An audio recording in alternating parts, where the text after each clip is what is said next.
اعوذ باللہ من الشیطان الرجیم بسم اللہ الرحمن الرحیم۔ ایک حکیم کیئر سینٹر چینل سے آپ آج تیسرا لیکچر سن رہے ہیں اور یہ مجھے اعزاز ہے کہ میں آپ کو سنا رہا ہوں۔ پچھلی گفتگو میں انسان کے جسم کے مزاج پر بحث کی تھی۔ آج کی گفتگو میں خون کا دوران سمجھانے کی کوشش کروں گا۔ دوستو، خون دل سے جگر، جگر سے دماغ اور پھر دماغ سے دل کی طرف سفر کرتا ہے۔ خون کا یہ طریقہ کار ہر شعبہ سے مانتا ہے۔ خون جب دل میں ہوتا ہے تو دل کے تمام ماتحت حصوں کو دل کی خوراک دیتا ہے، اور جب جگر میں ہوتا ہے تو جگر کے تمام ماتحت حصوں میں اس کی خوراک پہنچاتا ہے۔ اسی طرح دماغ میں خون جب جاتا ہے تو دماغ کے تمام ماتحت حصوں یا جہاں جہاں دماغ کی مٹی لگی ہے اس کو خوراک پہنچاتا ہے، اور ہر حصہ خوراک استعمال کر کے متحرک ہو جاتا ہے۔ اب اگر دل، جگر یا دماغ میں سے کسی کی خوراک خون میں نہ ہو تو وہ حصہ اپنے کام چھوڑنے لگ جاتا ہے۔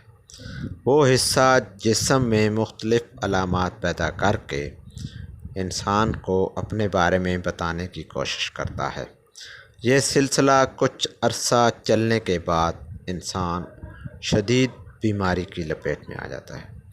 پھر جیسے ہی اس حصہ کی خوراک ملنے لگ جائے تو وہ آہستہ آہستہ صحت کی طرف راغب ہو جاتا ہے۔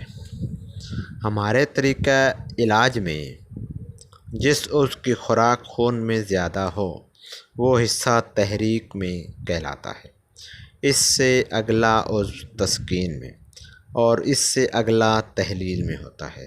یہ اصطلاحات ہمارے طریقہ علاج میں استعمال ہوتی ہیں۔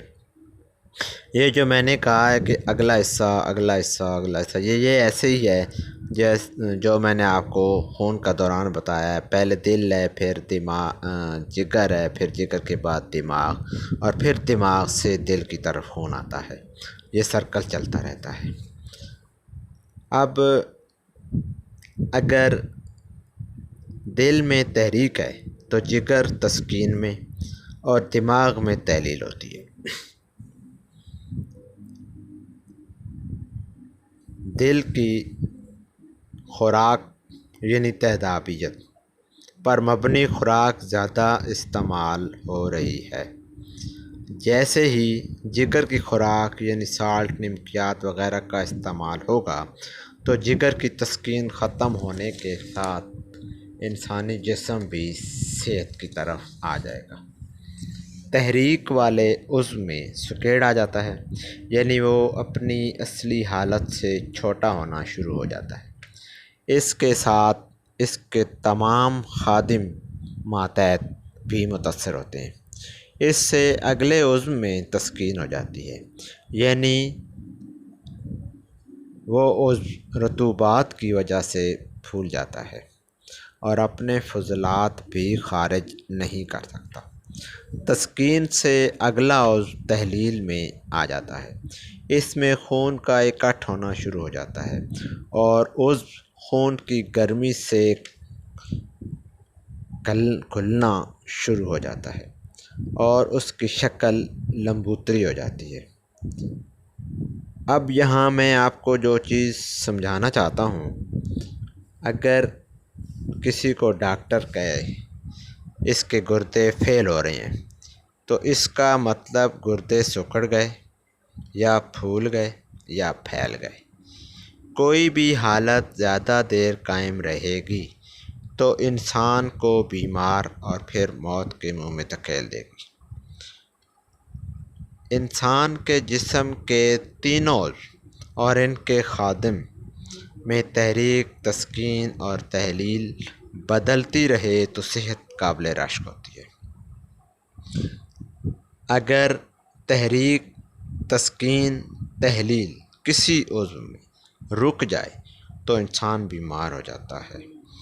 تحریک جج کرنے کے بعد تسکین والے عضو میں تحریک پیدا کر دیں تو بیماری ختم ہو جاتی ہے۔ اگلا جو لیکچر میں دینے کی کوشش کروں گا اس میں یہ آپ کو بتاؤں گا کہ تحریک پیدا کرنے کا طریقہ کیا ہے انشاءاللہ العزیز۔ ان الفاظ کے ساتھ میں اپنے لیکچر کو اینڈ کرتا ہوں کہ میرے چینل کو آپ پڑھیں، اسٹڈی کریں، یہ آپ کے لیے آپ کو بیماریوں سے نکالنے کی کوشش ہے۔ وما علینا الا البلاغ۔